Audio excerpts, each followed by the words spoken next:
Hello, hello! Notre rendez-vous hebdomadaire. J'ai 2 romans à vous conseiller.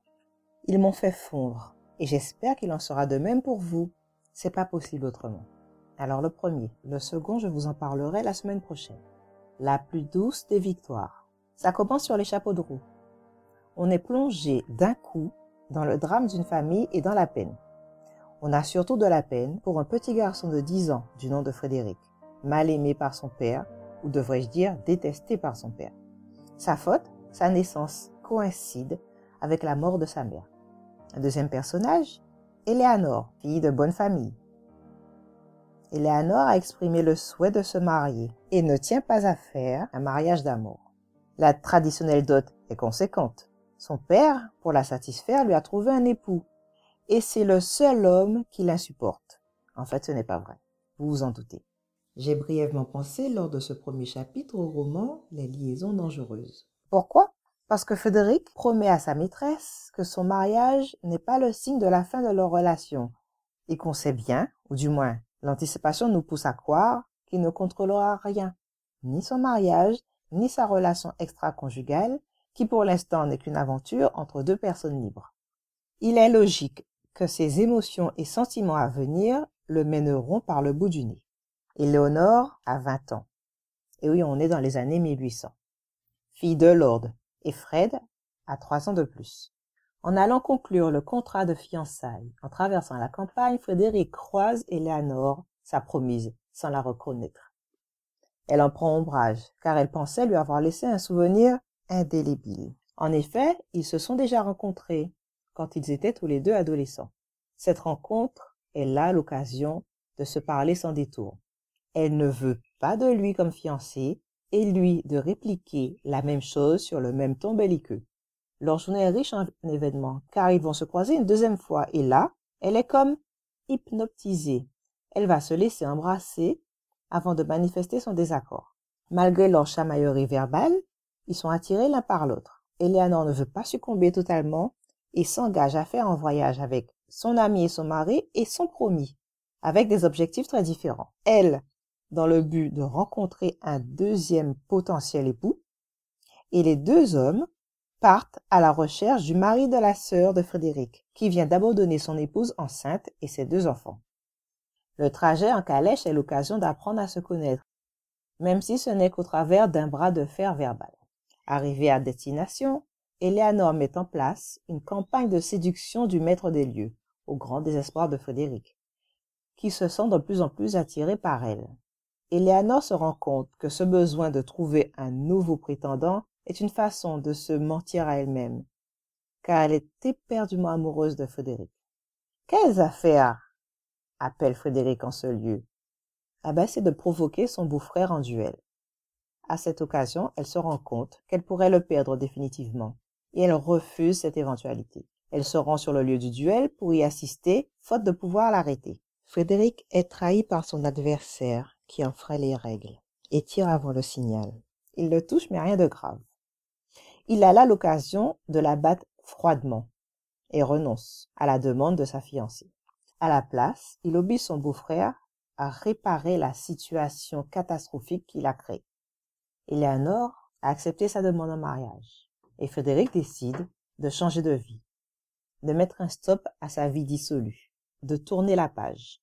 Il annonce à sa maîtresse qu'il ne viendra plus et achète une maison pour y vivre avec Éléanore. Partie à sa recherche, Éléanore tombe sur sa maîtresse, qui lui ment, la faisant douter de Frédéric. À son retour, ce dernier est accueilli froidement et est congédié par sa fiancée ainsi que par son hôte. Pour oublier, il passe 2 jours à boire et tente de renouer avec son ancienne vie, alcool, femmes et jeux. Mais cette vie-là ne le tente plus du tout. Et il s'en lasse, sans en profiter comme avant. Il décide de repartir à la conquête de sa fiancée et de s'expliquer. Ses explications sont écoutées, acceptées, et plus rien ne s'oppose à leur rapprochement, à leur mariage. Éléanore finit par se rendre compte que sa mère était au courant de son béguin pour Frédéric et qu'elle est à l'initiative de ce contrat de fiançailles. Elle a voulu que sa fille épouse celui qui fait battre son cœur, une chance qu'elle n'a pas eue elle. Voilà pour l'histoire. Ce roman, j'ai eu à le poser alors que le premier chapitre n'était pas fini. Et je n'avais qu'une hâte, le reprendre. C'est assez paradoxal, vous verrez par la suite. Bon, comme vous l'avez compris, c'est un roman historique des années 1800. Ce n'est en général pas ma tasse de thé, mais parfois ça vaut vraiment le coup. Peut-être qu'à force d'exception, ça va devenir mon nouveau genre, mais ça m'étonnerait. Alors ce roman, le début est très palpitant, très addictif. Le milieu, je l'ai trouvé un peu mou, long. Pas inutile, mais long. Par contre, la fin, les rebondissements s'enchaînent. Impossible d'arrêter de lire. Les romans historiques ne sont pas massifs, mais parfois, waouh, ça vaut vraiment le coup, hein. Ça me fait penser à une discussion que j'ai eue entre lectrices passionnées d'Arlequin, il n'y a pas si longtemps, appelons-la Solange. Solange me disait, qu'elle regrettait la nouvelle tendance des Azur, où les filles sont de plus en plus libres, de moins en moins prudes, trop entreprenantes. Elle regrettait les Harlequins d'avant, où les filles avaient des mœurs plus en accord avec ce qu'elles attendaient du comportement d'une femme. C'est une tendance à étudier. Dites-moi ce que vous en pensez. Êtes-vous de son avis? Une chose est sûre, avec les romans historiques, qu'ils soient harlequins ou pas, ici, bon là, si j'ai lu, elle ne peut être que satisfaite des mœurs des filles, même si on trouve ça et là quelques dévergondés.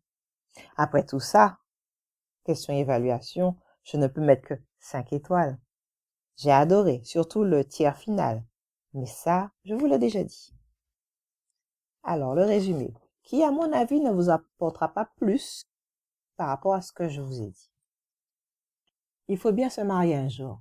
Frederick Stoneham, baron de Worthington, est d'accord pour épouser Lady Eleanor Ashton. La jeune fille qu'il a brièvement rencontrée quelques années auparavant est dépourvue de charme, mais qu'importe. Seule sa dot l'intéresse. Devenu l'époux de cette godiche, il pourra à son aise dilapider son argent et collectionner les maîtresses. Or, la jeune fille, blessée par l'attitude humiliante qu'il a eue envers elle 4 ans plus tôt, refuse cette union. Léger détail, elle s'est métamorphosée en une déesse grecque. Face à cette beauté qui lui tient tête, le débauché comprend qu'il va devoir batailler s'il veut remporter la plus douce des victoires. Voilà pour la plus douce des victoires.